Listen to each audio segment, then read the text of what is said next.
Bueno, hola. Bueno, buenas noches a todos. Quiero agradecerles la presencia de ustedes acá. Sinceramente yo esperaba que hubiera más participantes, porque se había generado mucho más expectativa. Y esto quiero hacer una reflexión sobre eso, porque muchas veces después nos quejamos y andamos, se nos empiezan a caer las cosas, andamos diciendo tal y tal otra cosa, y después en el momento en donde se necesita la participación, el aporte, el pensamiento de todos, quedamos reducidos a unos pocos.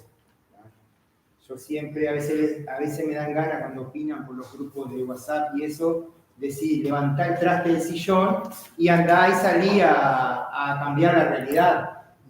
Y bueno, sinceramente, creo que ese va a ser uno de mis eslóganes cuando escuche a algún compañero hablar en una sala docente, que se queje de que le caen algunas cosas que lo perjudican, pero después deja en manos de unos pocos que siempre que tiene que andar empujando y tratando de revertir la situación en nombre de todos, y después muchas veces criticado porque está siempre en ese lugar o siempre están los mismos, es siempre la misma historia. Entonces, bueno, yo quería dejar esta reflexión, espero que trascienda porque está siendo grabada por todos lados mis palabras, porque cuando hay que actuar y dejar de hablar. La historia se repite en años. Bueno, pero es hora de que cuando alguien empiece a quejar y a llorar como una magdalena porque le caen cosas, bueno, ¿qué estás haciendo vos para cambiar la realidad? Entonces hay que empezar a ser crítico con los mismos compañeros al lado para que o se callen y sigan tranquilos y los mismos de siempre trabajando y luchando, o se sumen a la causa. Este conversatorio tenía un poco esa idea de reflexión, de tratar de buscar un diálogo, un camino, un consenso, porque la educación hace mucho tiempo que viene teniendo dificultades a la hora de brindar respuestas a la sociedad y a los adolescentes. Yo siempre digo que, hace un tiempo lo decía, que la educación que teníamos no estaba llegando al condicionamiento de los adolescentes que tenemos hoy, una educación que realmente tenía casi el mismo formato en el cual yo fui estudiante y muchos fueron estudiantes, y ahora tenemos un elemento que es un quiebre mental, que es el celular. Cuando nosotros tenemos un estudiante dentro del salón de clase, le estamos generando abstinencia del celular, y ahí estamos en una pelea constante, y si le sacamos el celular están intentando, aunque sea acariciarlo un poquito, para poder lograr calmar su deseo. Entonces, es ese punto. Adelante, pasen. Sí, sigan ahí. No se estorba, al revés. Y bueno, entonces había que generar otra idea, otro modelo para poder hacer ese quiebre junto con los adolescentes que tenemos hoy. Ahora, cuando hablamos de educación, tenemos que pensar que es una construcción colectiva, no es una construcción individual. Entonces, hoy en día se puede decir que una de las cosas en que el modelo educativo que se está trascendiendo en el día de hoy está generando una idea de un docente más individual que un docente colectivo. Y ustedes me preguntarán, ¿cómo es eso? Bueno, es muy fácil, porque cada vez tenemos más obligaciones, más burocracia, más intento de evaluación, con avanzado, en desarrollo. Tenemos que hacer una medición individual de cada estudiante, pero no tenemos el tiempo donde desarrollar eso. Entonces, necesitamos, una de las cosas que ningún modelo educativo andaría si no tenemos un espacio de lo que llamaríamos como departamento docente, para poder pensar, dialogar con el otro, pensar con el otro, construir, intercambiar, aprender con el otro. En ese espacio no estamos. Los que son docentes sabrán que andamos a los gritos, che, mirá que hice tal cosa, che, mirá que hice tal otra, o generando drive y trabajando fuera de horario, sacrificando horarios de nuestras familias, porque ahora se acrecentó más el trabajo. Entonces, si antes, porque como docentes sabemos que tenemos un contrato de dar clase, pero además después tenemos todo un bagaje de atrás que debemos cumplir. Pero ahora eso se ha duplicado y el tiempo se ha disminuido. Cuando comenzó todo este proceso de transformación, teníamos 4 horas de coordinación en secundaria, y ahora pasó a ser 2 horas. Entonces quiere decir que perdimos 2 horas de un lugar donde pensar. Porque hay algo que nosotros hemos intentado hacer los docentes. Es, bueno, teníamos este modelo, no nos gusta, no, bueno, hemos intentado ponernos en el hombro para llevarlo adelante en nuestras aulas. Pero se está haciendo imposible realizar eso sin ese espacio donde podamos colectivizar las cosas, donde podamos pensar en una inter o transdisciplinariedad, de acuerdo a cómo se define epistemológicamente la idea. Entonces, esa es una de las carencias que estamos sufriendo los docentes, que es un proceso en el que yo le he denominado deshumanización de la profesión docente. La otra vez me decía uno, pero todos tenemos trabajo. Yo digo, sí, nosotros nos pagan, cuando entramos al salón comienza a correr la ficha. Cuando salimos del salón baja la ficha en nuestro sueldo. Y después seguimos haciendo el trabajo sin que esa ficha siga cayendo. Y yo le dije, te voy a trasladar la idea de una persona común, corriente que trabaja. Por ejemplo, un carnicero. Se pone a picar carne en la carnicería, terminó la hora de trabajo, se lava las manos, se saca el delantal y se va para su casa, se sienta a tomar mate, a charlar con la familia y eso. Ahora vamos a transformar ese carnicero en la profesión docente. Está el carnicero picando la carne, terminó el horario, cazó unos cuartos de carne de vaca, lo puso dentro del auto, se lo llevó a la casa, sacó esos cuartos de vaca y siguió picando carne en su casa. Y eso es un carnicero con la profesión docente. Entonces, necesitamos en cualquier modelo educativo lo que se conoce como ese departamento docente para poder consolidar todo ese trabajo, ese pienso. Porque esa deshumanización que estamos teniendo los docentes en el transcurso del tiempo, eso va a influir negativamente después adentro del aula. Los estudiantes van a recibir una menor calidad de educación, a su vez esa deshumanización a veces empieza a operar de forma inconsciente y se traslada a los propios estudiantes también, y después esos estudiantes trasladan en la sociedad. Y una deshumanización a nivel social trae fragmentación, trae violencia. Entonces necesitamos que se revierta ese camino de lo que es una humanización hacia la profesión docente, porque consideramos que es uno de los motores que pueda trascender en cualquier modelo educativo. Y cuando vos quieres transformar la educación, también tenés que convencer a quienes van a llevar adelante esa transformación. Porque si vos la imponés, si vos lo obligás, es muy probable que por más que vos quieras hacerlo, no va a salir como tal vez vos lo diseñaste y lo pretendiste hacerlo.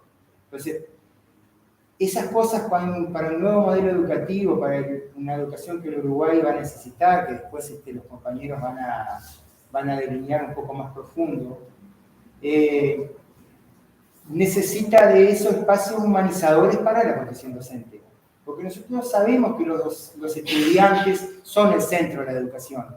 Sabemos eso. Todos que somos docentes de vocación, pensamos siempre en el estudiante para que sea mejor, para que cada día cultive mejor su intelecto y su compromiso ciudadano.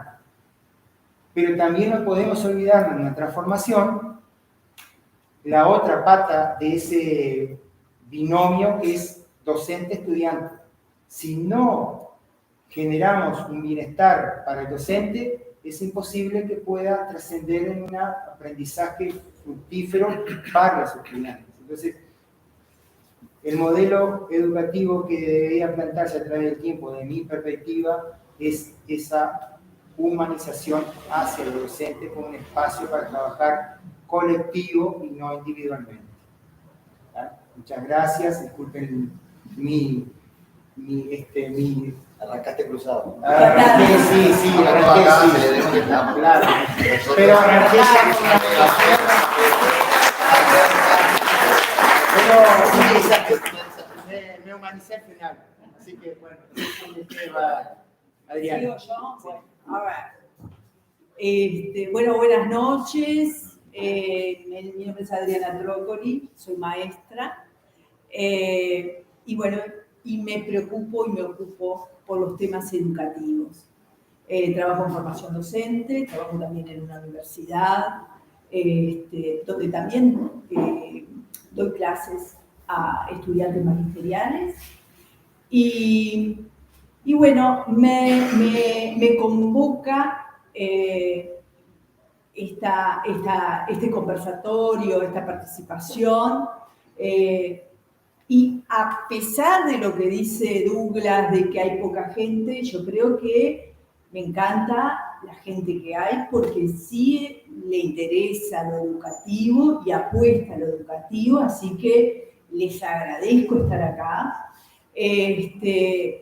porque esto se va a tratar de poner un pienso, dialogar también, reflexionar sobre nuestra visión desde los lados que estamos trabajando como docentes, sobre cómo vemos, a veces capaz que tenemos una visión muy capitalina, pero estaría bueno compartir con ustedes, porque sé que hay muchos docentes acá también, qué es lo que están viviendo aquí en Melo, en Cerro Largo, en lo que es referente a su visión como seres políticos que todos somos, de la educación de este país. A ver, hoy nos enfrentamos a... Siempre estamos... la educación está en agenda, y por suerte está en agenda. Lo que tenemos que es que mantenerla, y que esas... A ver, vamos a decir,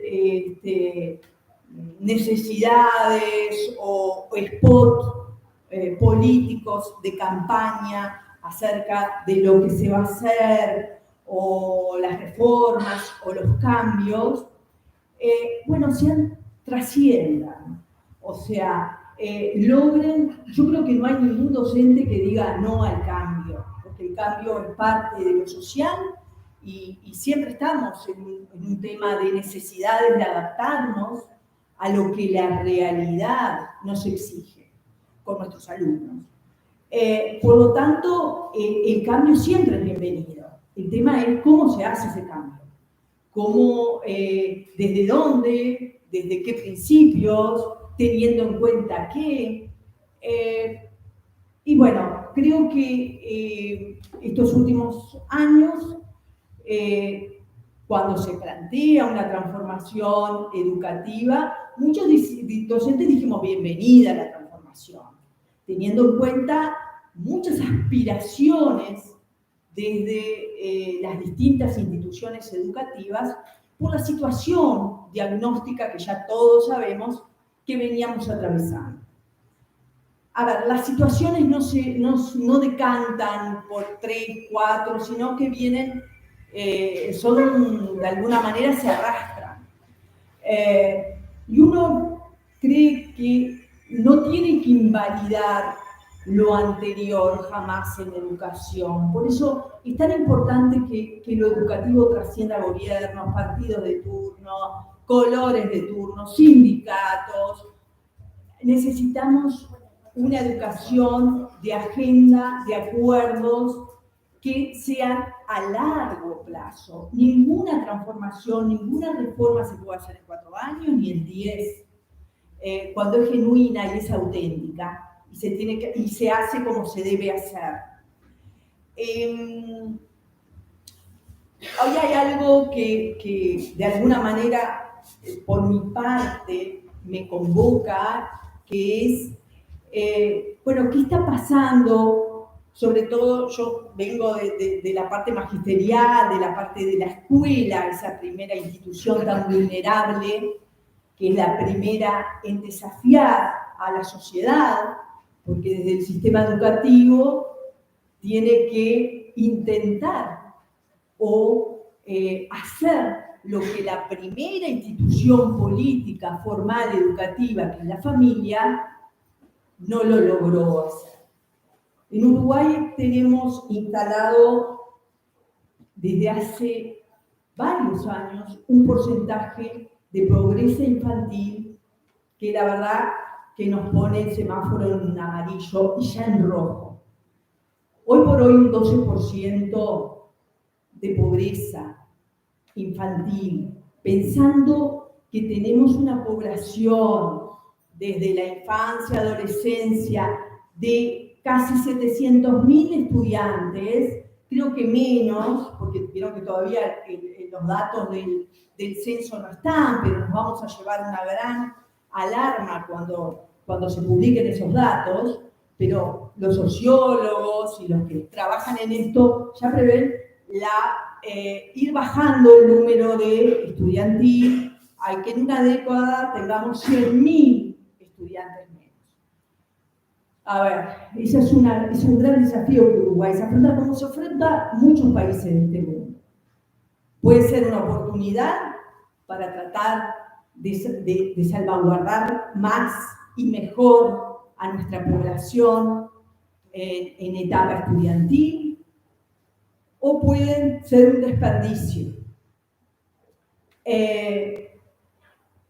A ver, primaria, la educación, el sistema inicial y primaria, siempre digo, los maestros somos los más vulnerables, los profesores dirán que son ellos los más vulnerables, pero yo digo, somos los más vulnerables porque somos los que recibimos y tenemos el desafío grande de construir lo no construido, que en esa etapa tan importante de la niñez no pudo ser por diversas variables construirse, desde el sentido de autoestima de todos, de toda cualquier personita, desde la identidad, desde ese sentido de pertenecer a una institución, ya sea la familiar o las instituciones de enseñanza, el sentido de generar la libertad, pero la libertad desde la responsabilidad.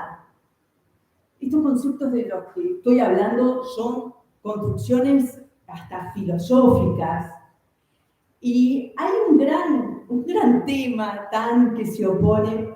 Ustedes saben que hoy, dentro de esta transformación educativa, si bien en el programa 2008 de formación docente no existía la ética y la construcción ciudadana, justamente ciudadanía, formar ciudadanos para una vida digna es el objetivo de todo un sistema educativo.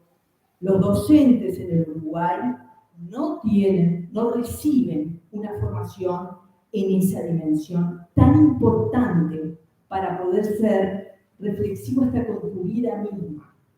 Plantearte como docente temas que tienen que ver con tu estima personal para poder construirla en el otro. Ese sentido de identidad contigo mismo y reconocerte diferente, distinto, diverso. Esa construcción también de pertenencia, de pertenecer a una institución y querer estar en esa institución. Y no terminar primaria y desertar, o no me interesa, o no logré seguir primer año, segundo, tercero, pero me voy, no puedo. Achacamos mucho a secundaria con este tema de deserción por muchos años, por la desvinculación de los alumnos, pero siempre creí desde mi lugar, que el tema no era en secundaria, que el tema era en las primeras construcciones de pertenencia que un niño recibe y construye, que justamente es en inicial y primaria. Es la educación, esa base. Hoy nos encontramos con un gran desafío, pensamos que dentro de esta transformación educativa, dentro de lo que son las unidades y trayectos para la formación magisterial, iba a aparecer la ética y la construcción ciudadana desde el abordaje filosófico, reflexivo, necesario que tiene que tener un docente.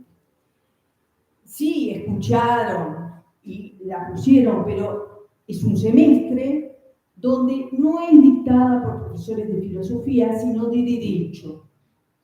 Y ahí encontramos un gran desentender las razones de estos conceptos tan importantes de ser construidos en la carrera magisterial, en la primera iniciación a la formación docente. Va hacia la normativa, va hacia las leyes, pero no va al sentido que muchas veces desde ATD, de formación docente, desde propias ATD de magisterio, solicitaban, por favor, los docentes necesitamos formación en eso. No la tenemos. Muchos la han podido construir de otros lados, pero el que no la pudo construir, en el año 2018 realicé una investigación en torno a esto, justamente que les estoy planteando. Y lamentablemente las conclusiones fueron bastante drásticas. La investigación la hice en Montevideo y Canelones, en institución. Lo comento esto a modo para poder trasladarles la preocupación desde mi ser docente como maestra. En Montevideo y Canelones, en escuelas de práctica son las que reciben los estudiantes magisteriales. La mayoría de los maestros no trabajaba la dimensión de construcción ciudadana desde las ciencias sociales porque no tenía, te expresaban, no tengo formación y no quiero enseñar algo de lo que no sé. Entonces, sí se volcaban a historia y a geografía, más que a construcción de ciudadanía. Y cuando uno les planteaba, ¿y quién trabaja en construcción de ciudadanía? No, lo trabajamos desde la oralidad, lo trabajamos conversando, o el estudiante magisterial lo ponemos como, bueno.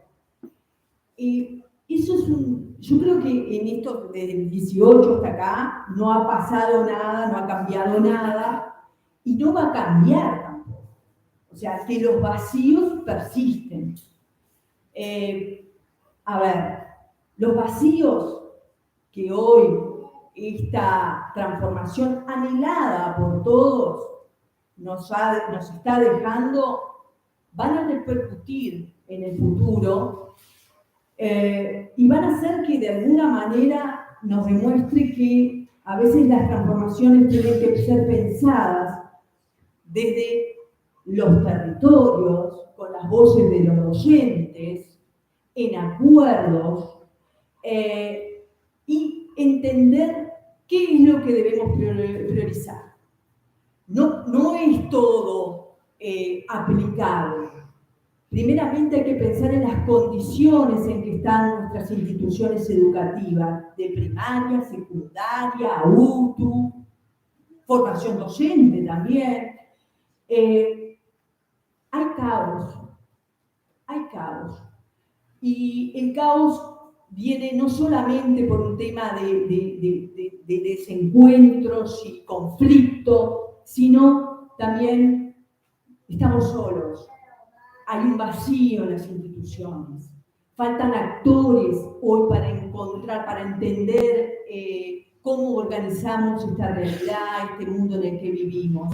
El docente solo con 30 niños, tete a tete, no puede hoy enseñar y el otro no puede aprender. Eso es algo que se evidencia a nivel mundial. No existe. Nosotros seguimos con esa lógica. Seguimos con las instituciones que son del siglo XX en vez de ser del siglo XXI. Esas condiciones no han cambiado. Los directores trabajan en el vacío. Los directores no cumplen su función de liderazgo pedagógico didáctico, y esto lo digo a nivel también de secundaria, por cumplir con otras funciones que capaz que no fueron para las que fueron formados. ¿Ah? O sea, administrativas, llevar libros de caja, ser economistas, atender el tema de los vidrios que se rompen, aquello, lo otro. O sea, hay y eso es porque estamos trabajando en soledad. Una de las cosas básicas es, primero, antes de una transformación, que las condiciones de base, como cuando uno edifica una casa, los cimientos tienen que estar seguros, contenidos. Había principios para sostener lo que una currícula iba a transformar, que eran prioridad.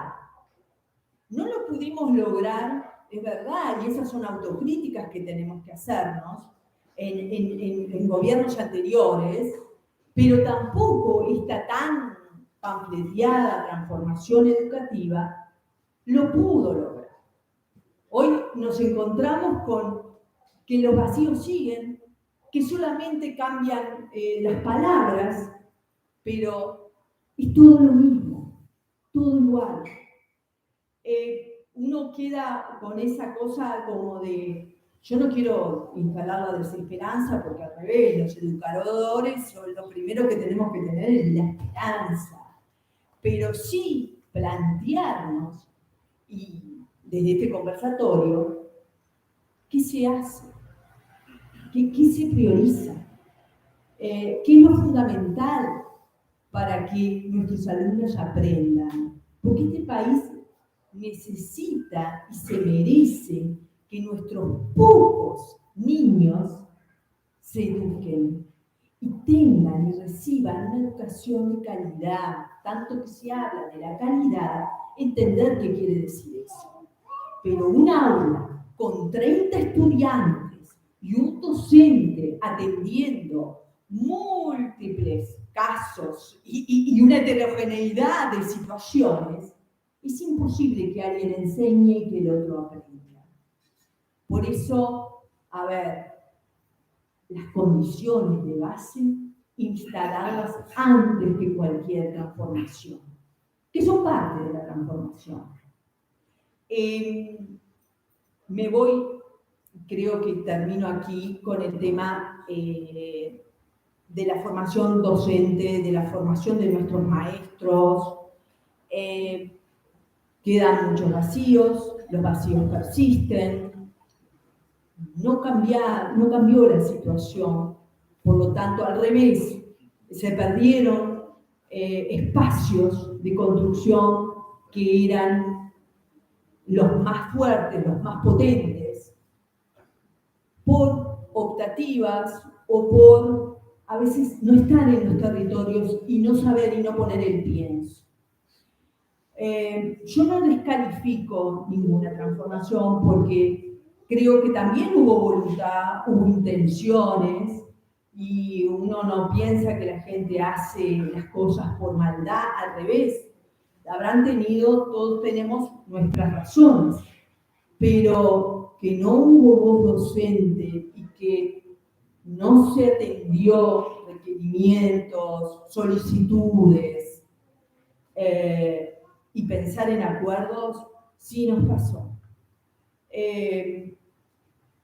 Me gustaría que después tener un poco de conversación de ustedes en ese diálogo de cómo ustedes ven, desde el lado que sea, la educación del país, porque por algo están hoy acá y es interesante también para nosotros no solo hablar, sino escucharlos a ustedes. Bueno, muchas gracias.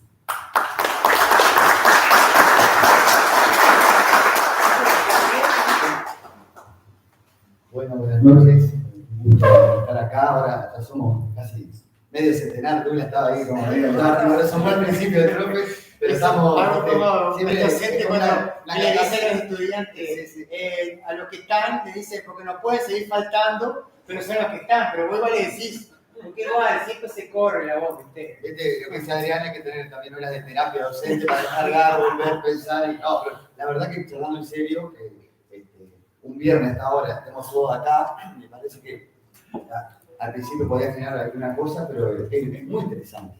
Realmente para celebrar y para conversar. Y yo creo que hay un tema enganchando rápidamente con lo que Adriana decía, ¿no? Esto de la educación está en agenda, pero lo interesante es cómo está en agenda y cuándo, ¿no? Y creo que este ejemplo es un ejemplo de la linda y la agenda constructiva, y no cuando muchas veces la educación se usó como agenda casi de crónica roja, de titulares catastrofistas, de comunicadores sin ningún tipo de especialización en la educación que opinan como en base a que en mi época pasaba tal cosa y ahora no, las maestras tal cual y los...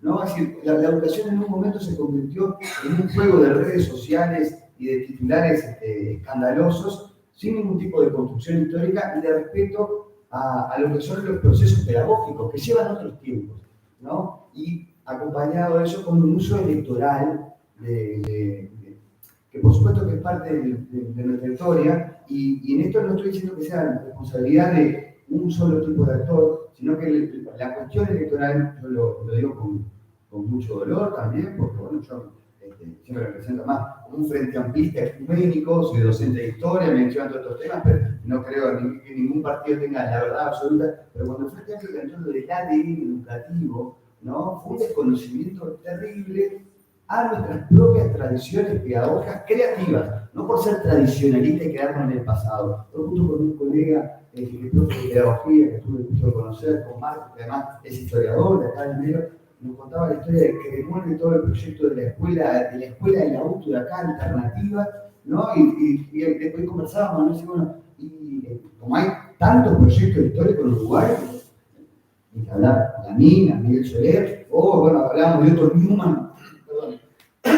Newman y los proyectos de pedagogía alternativa en el magisterio, y de repente en la discusión mediatizada de la agenda supuestamente educativa, la única referencia era Finlandia. Así que y me parece interesantísimo estudiar otros sistemas educativos, pero no desconocer lo que se ha hecho acá, donde también tenemos para ver lo que salió bien y lo que salió mal, lo que se tiene que recrear, ¿no? Entonces, yo creo que ahí hay un debe que en parte estos espacios lo vienen a subsanar, de enriquecer la reflexión, la conversación y la propuesta educativa desde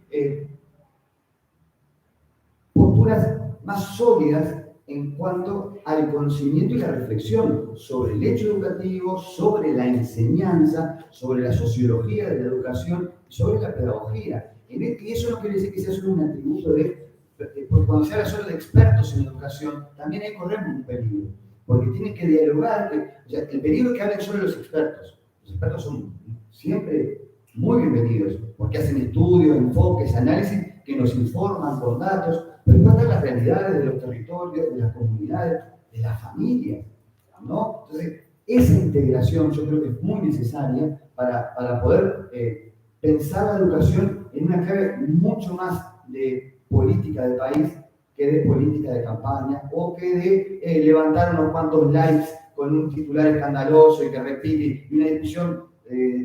Decir que la educación uruguaya es la peor de América Latina es una falta de respeto a la historia de la América Latina.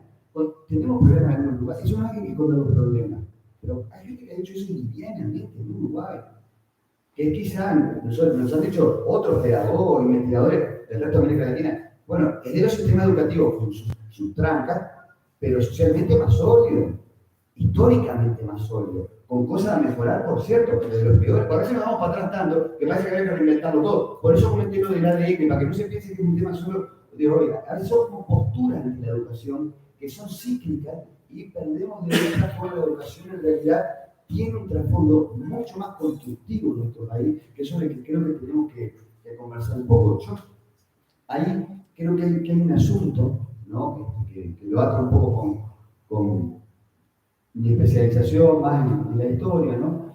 Y es que cuando miramos, sobre todo a partir de la expansión educativa del siglo XX, y el último tramo del siglo XXI, la educación es una condición indispensable para el desarrollo del Uruguay. Siempre que ha habido etapas de desarrollo y democracia, han estado acompañadas de etapas de expansión educativa, ¿no? Podemos hablar de los primeros años del siglo XX, la expansión de la educación primaria, de los liceos departamentales, incluso ciertos ramos que se empezaron a reformar de la escuela técnica. ¿Se acuerdan que la escuela técnica tenía todo un trasfondo mucho más de reformatorio de castigo, ¿no? Pero que también, bueno, los proyectos Figares, y eso fue un Uruguay muy próspero, ¿no? Un Uruguay que, bueno, fue campeón del mundo también, ahora que le ganamos a Argentina, porque tenemos una riquísima historia.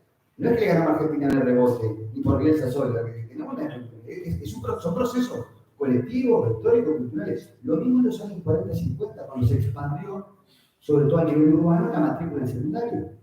Y fue una época de progreso democrático, económico, social del Uruguay, ¿no? Que después se trunca.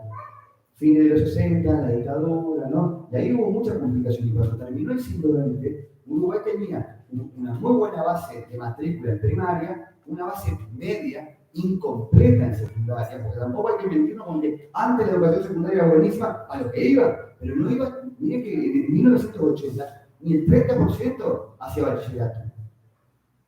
Nos quedamos ahí. Yo creo que el gran proceso sobre el que tenemos que atacar, más, y comparto lo que puedo decir de la primera llegada, pero el gran proceso es cómo logramos que el proceso de expansión educativa realmente sea universal para toda la chiquilina y chiquilines, de alcanzar el poder completar el tránsito hasta que tengan todos y todas la chance de hacer educación terciaria, acompañado y con una buena formación terciaria. Porque otra cosa que me está pasando, yo también doy clases de INEIPA y de magisterio, claro, a veces que te conté y lograba, tú me agregabas las cosas y no, pero los inscritos de los policías ahora, de verdad, en los primeros años de facultad y de los exámenes, escriben menos que lo que escribían en el alumno del sexto hace 10 años.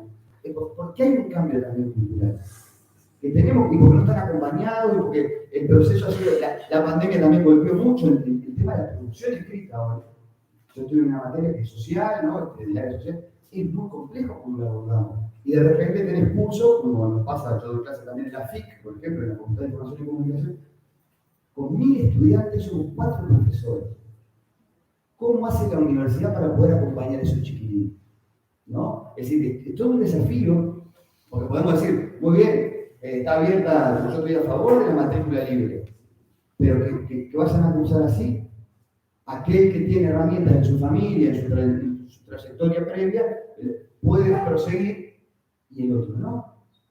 Este me parece que es el gran punto de reflexión histórica, más allá de las digamos, vicisitudes políticas, cómo el Uruguay logra expandir su educación para que todas y todos puedan hacer una buena formación terciaria, que no quiere decir solamente ser universitario en términos clásicos de mi hijo el doctor, sino esa formación ya que va acompañando un periodo de inserción en el mundo del trabajo, de la cuestión profesional, laboral, también de poder tener autonomía económica, y ir haciendo eso con un apoyo desde la educación pública que esto lo mantenga. ¿No? Yo creo que ese desafío, y acá yo me había anotado unos puntos para decirlo brevemente, ¿no? Para mí tiene que tener, en principio, y acá también coincido con lo que decía Adriana, una decisión política de Estado, no partidaria, de aumentar la inversión en educación, no llamarle más gasto, porque además históricamente Uruguay, cuando más ha invertido en educación, ha proliferado que la generación de nuevos agentes culturales, la consolidación de la democracia, la transformación de actividades científico-productivas. La educación acompaña el desarrollo del país. Esto no tiene por qué ser un número del PBI, pero sí un compromiso constante de ir hacia un aumento de la inversión en educación, porque si no, no estamos haciendo trampa de solitario. O sea, queremos que todos estudien más, pero recorto le llamo gasto y lo recorto. ¿Cómo voy a ir presentando los libros temprano medio? Estamos hablando con una compañera que es la única psicóloga de secundaria para todo secundario. ¿Tiene una psicóloga secundaria para todo secundario? Me dicen que sí, claro. Es increíble. Creo que capaz que están todos sanos y no tenemos problemas, pero la salud mental después de la pandemia con los adolescentes. Y tenemos una psicóloga. Entonces, más allá, porque también lo que decía Adriana de ponerle título y nombre nuevo a las cosas, claro, no hubo ninguna transformación, no hubo un empobrecimiento. En ese rubro, imaginemos en otros departamentos, en otros lugares, las cuestiones de tener equipos disciplinarios, multidisciplinarios para los liceos, para la SUTU, es fundamental. Y esto no quiere decir que las cosas estén todas mal. Yo insisto con esto. Recién venía ahí que pasamos con Víctor de la auto que estaba haciendo la muestra, y uno ve la auto como un centro social donde los chiquilines van a hacer cosas distintas, hablo de gastronomía, porque la educación pública sigue siendo un eje de reunión de la familia, de los barrios, de las propuestas culturales, pero hay que apoyarla más. No puede terminar ahí, tenemos que proyectarla en un futuro de que después estos gurises sea de la auto, lo que sea, sigan estudiando y con buena calidad. Y ahí, para esa calidad, yo lo que creo que tendría que haber, por un lado, yo lo anoté en este orden que un poco va en el mismo sentido de lo que planteaba Adriana, solo como disparadores, porque cada cosa se podría profundizar. Uruguay tendría que preocuparse por universalizar el acceso a la educación de primera infancia. Hay que universalizarlo. Y esto, por ahí se suena máxima para darnos un espacio conversatorio, ¿no? Pero bueno, después si las familias no quieren, no sé, pero tiene que haber maternales del Estado. Si no del Estado, público-privado. El sistema no tiene que ser único, centralista, y bueno, no hablar de centralismo acá, que se entiende, pero tiene que estar garantizado. Si las familias tienen horario de trabajo, todo eso es un tema que a veces se confunde con el sistema de cuidado, pero en realidad es parte del sistema educativo.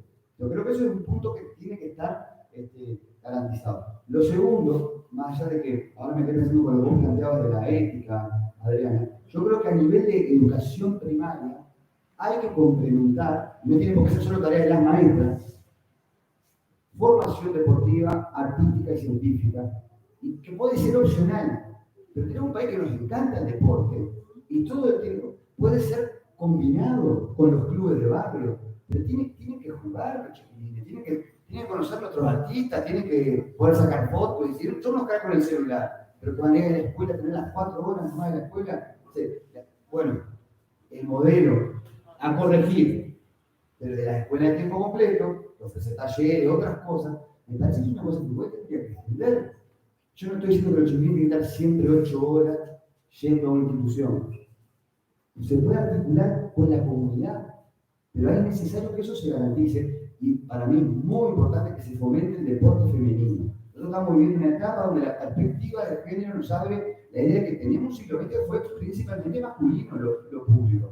Hoy en día tiene que haber deporte femenino para chiquilinas también, a la par de lo que juegan los gurises, ¿no? Bueno, un tercer punto que lo mencionó Douglas, que para mí es clave, de esto podríamos hablar la vida entera, y hay que, yo ya empecé a sudar porque me viene el calor, pero en educación media tiene que haber otro tiempo pedagógico para docentes y estudiantes. Que bueno, Pablo y Víctor saben muchísimo de la propia experiencia de Santa Elena y de la feria de buenas prácticas que lo hacen a nivel de curso, pero no puede ser solo más la educación hora de pizarrón. Y mucho menos para adolescentes. O sea, sí, porque es verdad, como decía Adriana, que los chiquilines están en su primera etapa formativa, pero en la adolescencia que están descubriendo el amor, las ideas de cambiar el mundo, de rechazar las tradiciones familiares. Entonces, la adolescencia es una etapa hermosa y compleja. Y nosotros estamos preocupados. Bien, pasó una cosa increíble. Es que el discurso sensacionalista de que la educación son más horas de clase, y eso mejora la educación, termina encerrando a los chiquilines en horas de pizarrón. Y hay que ser donde no tienen casi horas de educación física. Se cerraron los artísticos, se cerraron los coros. Es una cosa un poco contradictoria. Yo creo que hay, y acá habría que invertir mucho, hay que pensar otro formato de los centros de enseñanza media. Y esto siempre digo con cuidado, no es ir en contra de las tareas y las especializaciones de los docentes. Yo soy profesor de historia, no voy a ir a enseñarles ballet, porque no sé. pero sí puedo tener un curso de historia que esté acompasado con un proyecto del Centro Educativo de Trabajo donde se hable de la danza, donde se hagan cosas vinculadas con el deporte y la historia, y tener horas ahí, no solo para darle las clases de historia, tener horas para coordinar con una psicóloga que está en el centro, con otros profes que hacen otras tareas, con espacios donde los chiquilines participen en el barrio.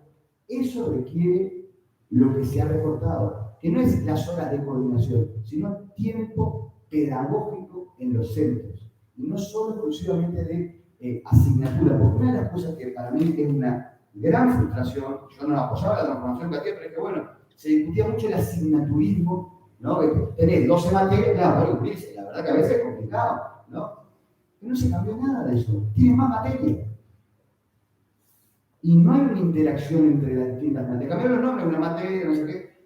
Todo enseñado por competencia, supuestamente, pero no se enseña mucho, hay que llenar grilla y no sé cuánto. En realidad lo que hay que ir es que, porque además, acá retomo lo primero que decía, hay muy buenas tradiciones didácticas y pedagógicas en nuestro país de enseñanza de la matemática, de enseñanza de la historia, de las ciencias sociales, de las ciencias naturales, de la educación física, donde con esos saberes que tienen los docentes, y más tiempo para estar en los centros, y menos exigencia de la nivel. Yo, miren, si algún día pudiera decir, cuando uno sueña, si dirigir la educación, saco las libretas, saco las planillas. ¿El que quiere hacer planilla? Bienvenido.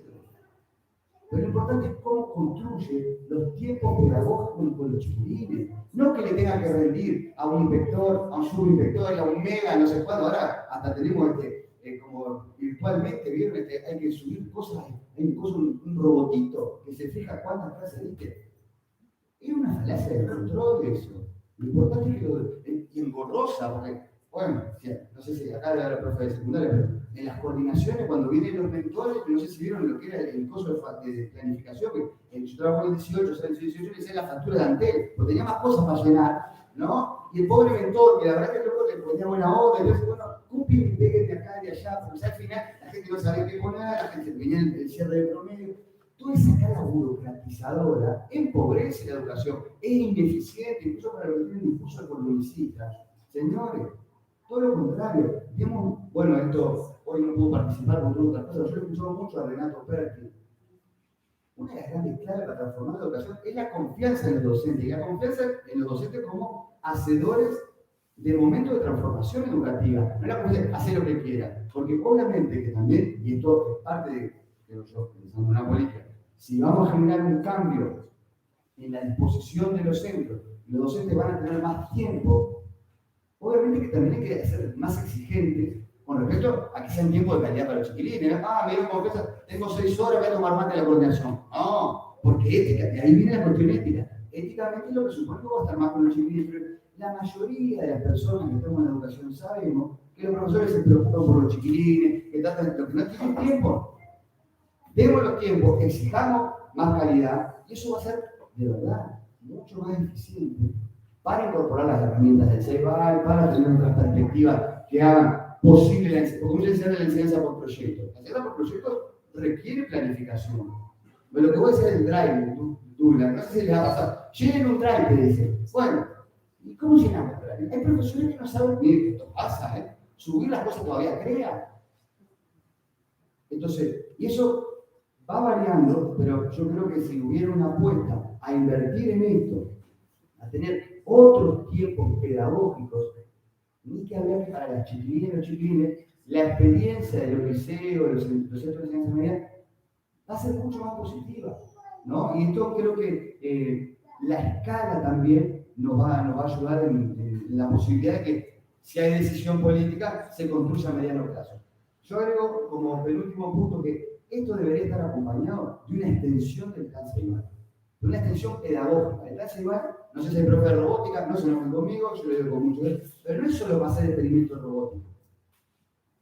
El plan CEBAL tiene que ser la herramienta, que en este caso hablo de la educación pública, que la ANEP utilice para que se empiecen a compartir las experiencias pedagógicas, para que podamos ver cómo, yo le decía hoy a Víctor, no sé si fueron en el curso de la OTU, pero en gastronomía el proyecto, la profe terminó haciendo un libro con recetas saludables a partir de los productos que son locales, ¿no? Impresionante. Y estaban viendo si lo podían publicar. No puede ser eso y es re valiosa la herramienta de Ceibal si se la, digamos, si se la conduce hacia la difusión pedagógica. ¿Tá? Y lo último, y con esto creo que me voy a hidratar acá, prometí unos sanguchitos, Douglas, la otra jornada, no, pero lo último, punto clave, que engarza con todo esto. Espero que lleguemos a la poder de concebir la universidad de la educación.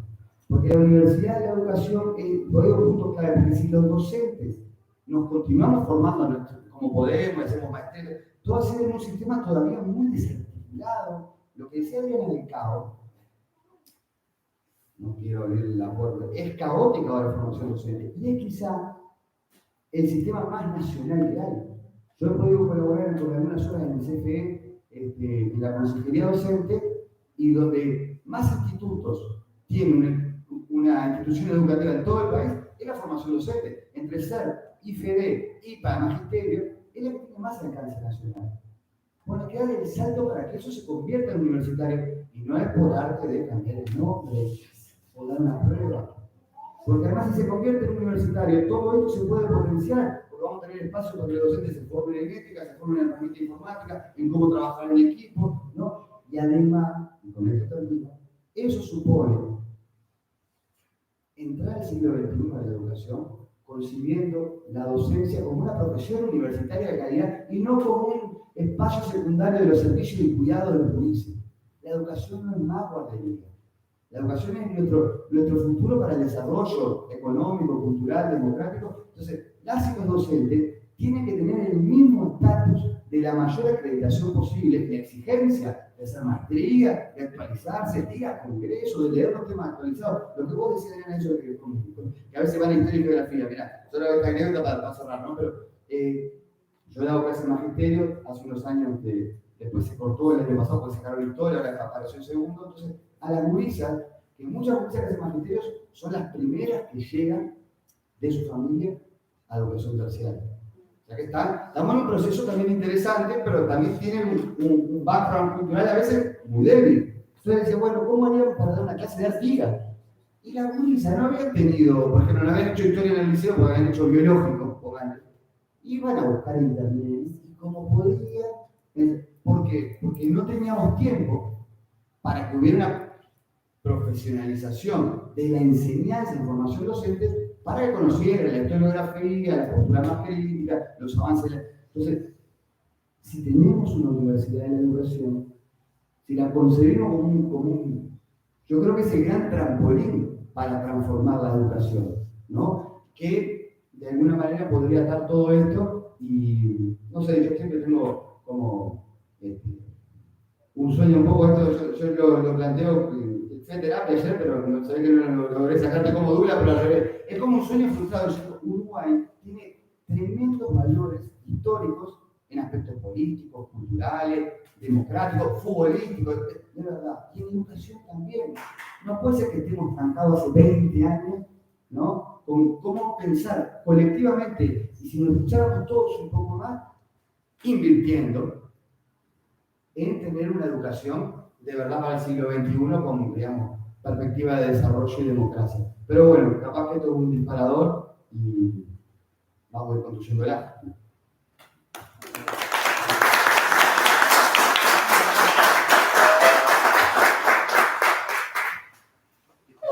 Bueno, buenas noches. Muchas gracias a todos ustedes por estar aquí. Muchas gracias a Douglas por juntarnos.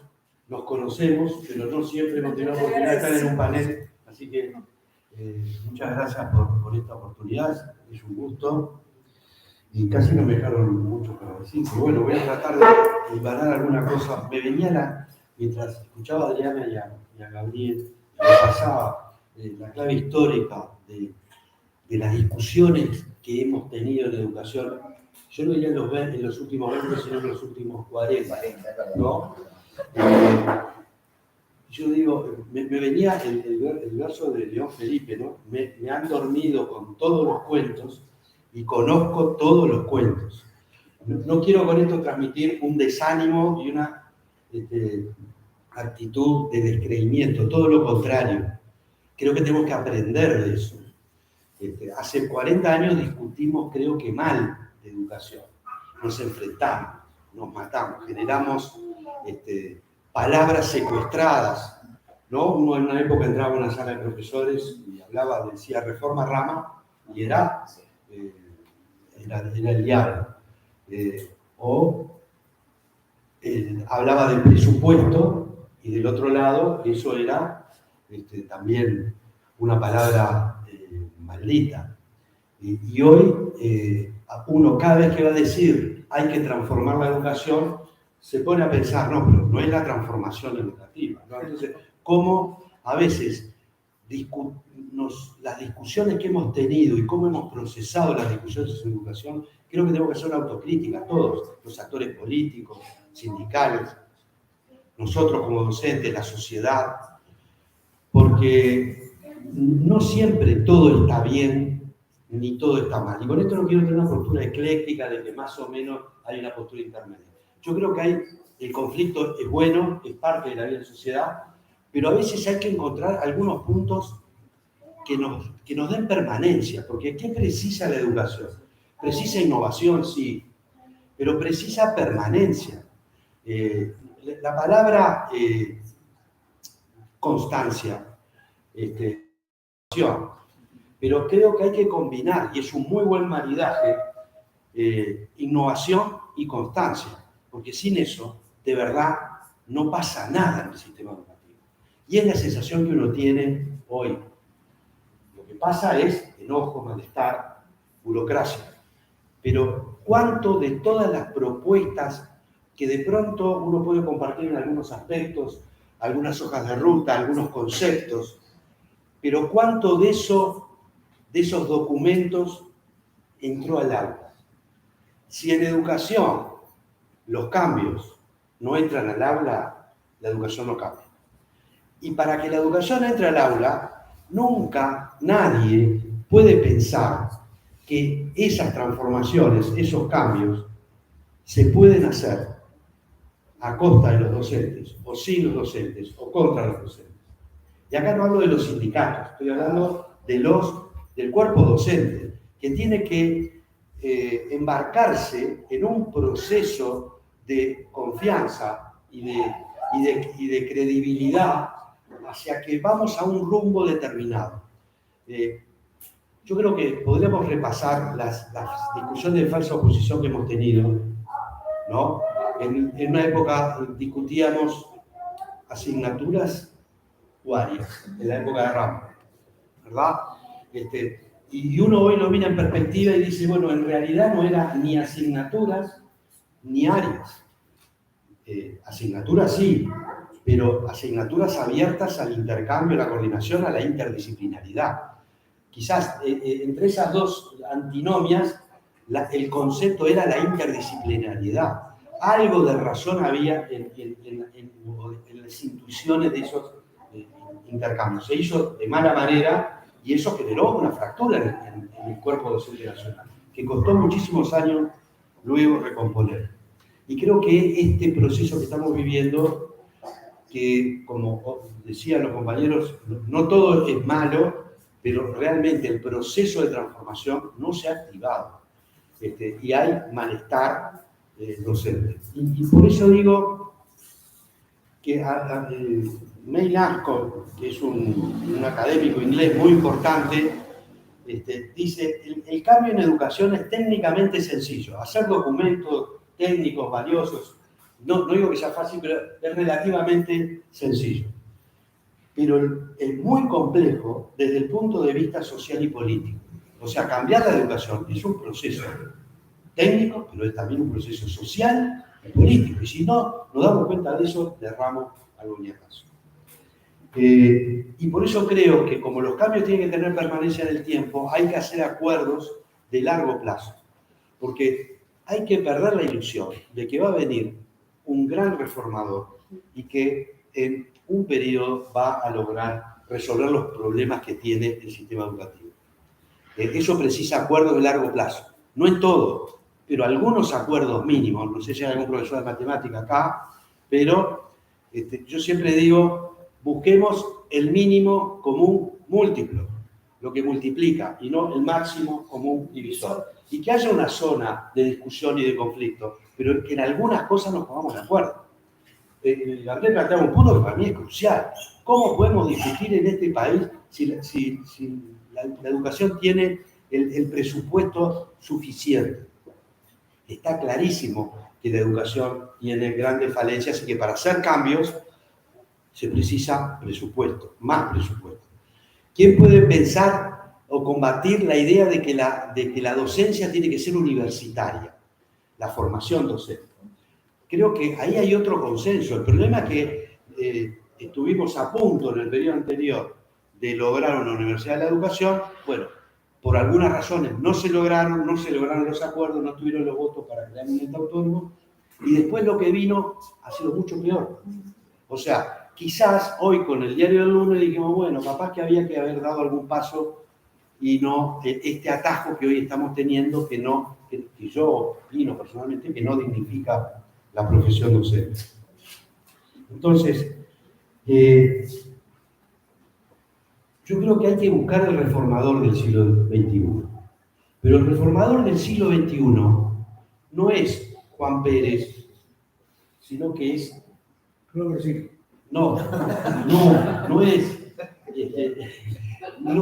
el reformador del siglo XXI es el colectivo docente trabajando junto, pero en cada centro educativo, el verdadero transformador de la educación va a ser el docente cuando el docente esté convencido y tengamos construcción de sentido en los centros educativos a nivel colectivo. Eso lo mencionó Adriana, lo mencionó también Gabriel, que no es que fortalecer las comunidades educativas, liberar a los docentes en términos de que sean capaces de desarrollar sus capacidades creativas, darles apoyo para cuando están en el terreno todos los días, generar, sí, equipos multidisciplinarios, pero nada va a sustituir el papel del docente en lo pedagógico, porque nosotros tenemos que ser capaces de recrear la profesión docente todos los días. La profesión no se va a recrear un día alguien en un escritorio diciendo el docente tiene que ser así, así, así. Eso es un proceso que se vive, se experimenta de manera individual y de manera colectiva. Y los centros son un lugar que deben articularse. Hoy Gabriela ya menciona la Feria de Buenas Prácticas, que es un evento que hace un colegio, no importa, lo hace el festival, el otro se encuentra. En estos años, porque uno dice, qué desastre todo. Y eso es una visión absolutamente errónea.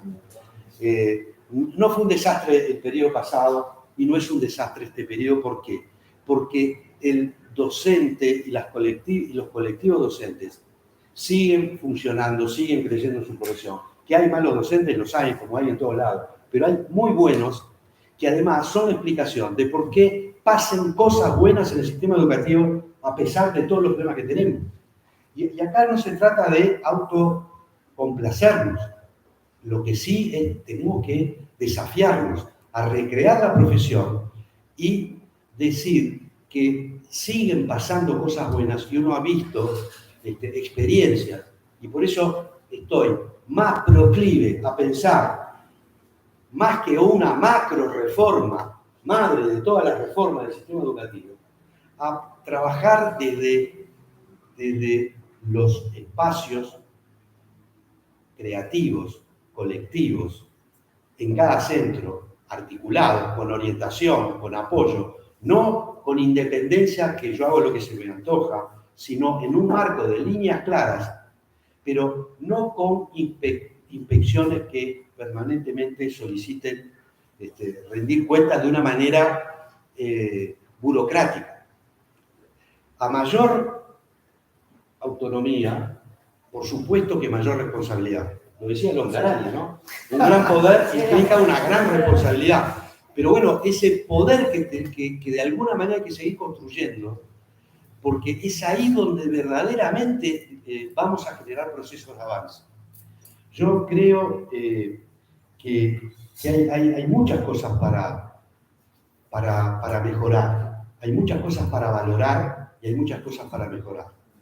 Es cierto que tenemos problemas. los venimos teniendo, son algunos problemas estructurales.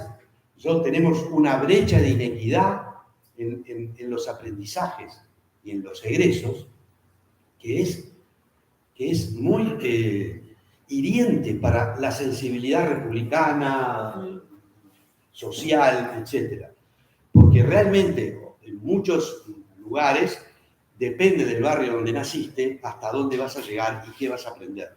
Y eso, en una república, en una sociedad que queremos mejorar, no es admisible. ¿Es fácil resolver eso? No. ¿Depende de los docentes? ¿Solo? No.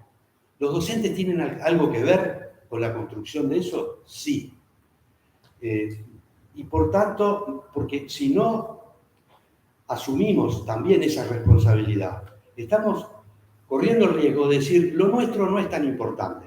Nosotros tenemos, cualquiera de los que eligió ser docente tiene una vocación transformadora. Porque ayudar a generar procesos de aprendizaje es transformar la realidad. Lo decía Tedesco, este experto argentino, de que el docente, además de un técnico que tiene que conocer cuestiones vinculadas a la pedagogía, etc., es un actor social que tiene que contribuir a un objetivo central que yo lo sumaría a lo que planteaba Gabriel como un disparador. Tenemos que construir justicia educativa. Y la construcción de la justicia educativa no se va a hacer con un cambio curricular. No estoy en contra de los cambios curriculares, pero sabemos que por ahí no se transforman, solo eso no transforma. Hay que recrear y generar condiciones en los centros y en el modo de ejercer la profesión para que esto sea posible. Y yo creo que hay algunas cosas que también hemos discutido, que estamos todos de acuerdo y no logramos ponerlo en valor. Hay que crear comunidades educativas. Para crear comunidades educativas hay que poder hay que poder elegir por más años, por 3 años, por lo menos. Hay que dar incentivos para que, y no hablo económico, digo incentivos en el sentido de decir, bueno, vos querés quedarte en este centro y porque ahí se va construyendo una comunidad, bueno, promovamos eso. Pero nos ha costado una enormidad, no se ha logrado hacer, más allá de que hay un número muy importante de docentes que siempre repite y elige el mismo centro, pero eso debería ser general.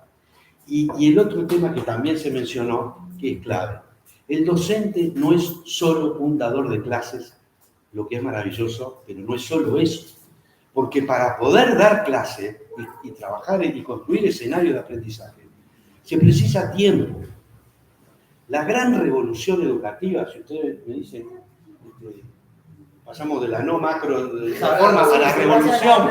La revolución educativa ¿estamos todos de acuerdo con la frase? ¿Todos los niños y adolescentes pueden aprender? Estamos todos de acuerdo, pero eso bajémoslo. Perdón, yo no diría pueden, deben aprender. Pueden y deben, pero bajemos eso a las acciones cotidianas y a las circunstancias.